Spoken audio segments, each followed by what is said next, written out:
푸틴이 한국을 꼭 집어서 러시아와의 관계가 파탄이 날 수 있다라고 경고했습니다.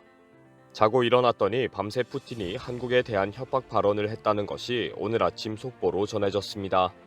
우크라이나 전쟁 이후 단 한 번도 한국을 직접적으로 언급한 적이 없기 때문에 충격적인 발언이기도 합니다. 특히 푸틴이 발언에서 한국이 우크라이나에 무기를 공급하기로 결정한 것을 알고 있다라고 발언했습니다. 한국 정부는 우크라이나에 비전투 군수물자와 의료물자, 인도적 지원 등을 제공했지만 살상 무기는 지원할 수 없다는 입장을 지켜왔습니다. 결국 폴란드가 최근 한국 무기를 대량으로 수입하는 과정을 지적한 것으로 보기도 합니다. 해외에서도 푸틴이 왜 한국을 꼭 집어서 지목했는지에 대해 분석한 보도가 쏟아지고 있습니다. 이 발언은 어젯밤 모스크바에서 열린 국제경제포럼 발다이 클럽에서 이루어진 것입니다. 2004년 창설된 발다이 클럽은 러시아판 다보스 포럼이라고 불리는 것으로 푸틴이 참석하는 전문가 회의입니다. 러시아와 세계의 지식인들을 초청해 결국 러시아 중심 경제권을 달성하겠다는 주제가 대부분입니다. 올해 19번째 연차 총회는 24일부터 27일까지 러시아 모스크바에서 열렸습니다. 올해 주제는 패권 이후의 세계, 모두를 위한 정의와 안보입니다. 주제를 보면 러시아가 미국을 중심으로 하는 패권에 맞서는 정의의 사도이다 라는 식의 선전장이라는 것을 알 수 있습니다. 이미 많은 언론에서 푸틴이 참석하는지와 어떤 발언을 할 것인지에 대해 많은 질문이 있었습니다.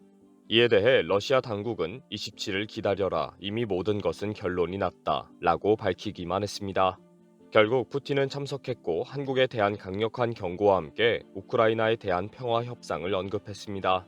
푸틴은 모든 언론이 지켜보는 가운데 우크라이나 전쟁에 대한 입장을 밝혔습니다. 2차 세계대전 이후 가장 위험한 핵무기 사용에 10년을 맞이했다. 서방이 세계 정세를 완전히 지배하던 역사적 시대가 이제 끝이 났다.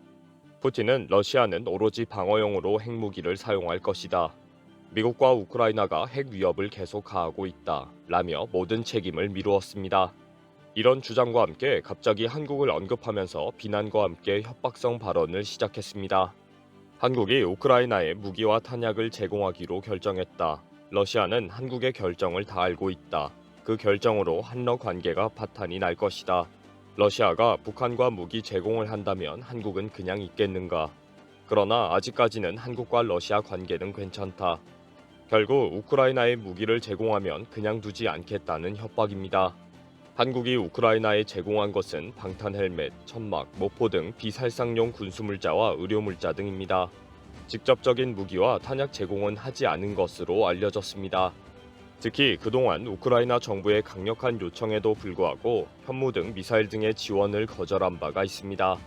결국 해외 언론은 한국이 폴란드에 대대적으로 무기를 수출하는 과정에 대해 경고를 한 것이라는 지적이 있습니다. 폴란드가 기존 군사 장비들을 모두 우크라이나에 제공하고 한국의 최첨단 무기들로 채워지는 것에 대한 민감한 반응이라는 것입니다.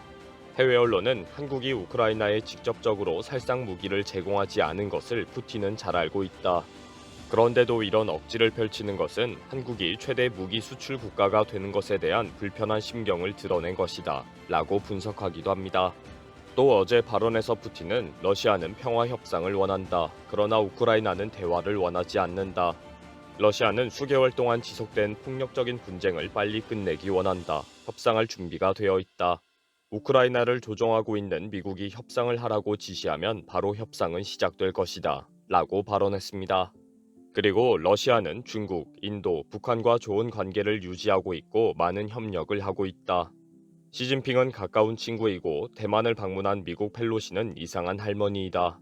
미국의 석유 감산을 거부한 사우디아라비아와 관계를 발전시키겠다. 빈살만 왕세자를 존경한다. 라고 발언하면서 칭찬하는 나라 이름을 쭉 나열했습니다. 전쟁을 일으켜서 수백만 명의 목숨을 잃게 하고 전쟁 고아와 이산 가족을 만든 푸틴입니다.